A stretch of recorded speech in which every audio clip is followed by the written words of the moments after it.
А сложившаяся ситуация вышла за рамки не только правового. Russian athletes testing positive. And the former head of Russia's anti-doping lab, Grigory Rodchenkov, now says that up to 100 tainted urine samples were switched for clean ones at the Sochi Winter Olympics, where Russia topped the medal tally.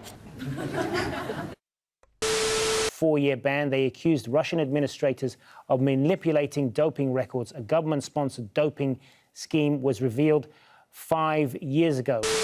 WADA, the World Anti-Doping Agency, issued a 4-year ban barring Russia from the next 2 Olympic Games. Now, the organization has agreed unanimously to punish Moscow for what it describes as manipulating laboratory data, planting fake evidence, and for deleting files linked to the positive doping tests of Russian athletes. WADA's punishment means that Russia's flag, name, and anthem will not be allowed at the Tokyo Games, though athletes not implicated in doping could compete under a neutral flag, a decision that is, in short, aiding Russia to still be at the Games and represent their country.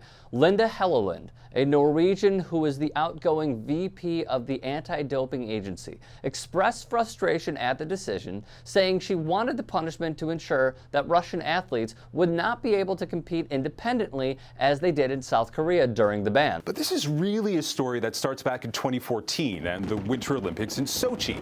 The Games were a prestige project for President Vladimir Putin, who wanted to project Russia's athletic superiority to the world. Not only did Putin use the 2014 Sochi Games to gain approval, which, with the Russian people's backing, invaded Crimea. The Independent reported Albert II of Monaco accepted gifts and expensive trips from Putin and a Kremlin banker in exchange for his 2014 Sochi vote. The prince's former advisor claims several of the prince's aides developed business interests with Russians of high government position and individuals suspected of involvement with Russian organized crime. Sochi was Vladimir Putin's propagandized event. Authoritarian regimes love organized sporting events like the Olympics, and Russia was one of the initiators of that love affair back when it was the Soviet Union. For decades, the Kremlin poured money into Olympic sports. It was an important piece of propaganda for both the world and the Soviet home front. We are a superpower, and our people are super people, wrote The Atlantic. And so they cheated over and over and over and over and over again. What has angered many is Russia's mendacity in the face of efforts to rehabilitate the country after whistleblower evidence helped unravel a meticulously planned and ultimately successful scheme in which Russian anti-doping experts and members of the country's intelligence service surreptitiously replaced urine samples tainted by performance-enhancing drugs with clean urine at the 2014 Winter Olympics in Sochi, Russia. The A sample and the B sample, these are the bottles. They call the Berg kits. It's sort of the state of the art. It's sealed very tight. The lab, they have a device that cracks open the A sample.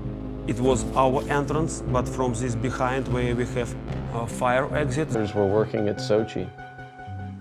100. Throughout the day, our KGB officer brought the clean urines of all our athletes selected for testing to our secret operational room. What must be kept in perspective is authoritarians like Putin love showing pride in the Olympics. Like a fellow authoritarian and impeachment, what does a figure like this do? Attempt to discredit. Trump has followed the Putin playbook. One Russian talk show described the revelations as an attempt by Russia's rivals to eliminate a potential medal-winning opponent, while a doc tried to lay the blame on the whistleblower, Grigory Rodchenkov, who helped mastermind the scheme from his position as the head of the Moscow lab. Now, Russia's anti-doping agency has 21 days to appeal this ban. Even with the appeal, Russia's denials and manipulations of data continued well after WADA had gone public in September with confirmation that thousands of crucial Russian files had been deleted or manipulated, and that the data that was provided did not match a database on Russian athletes that it received in 2017.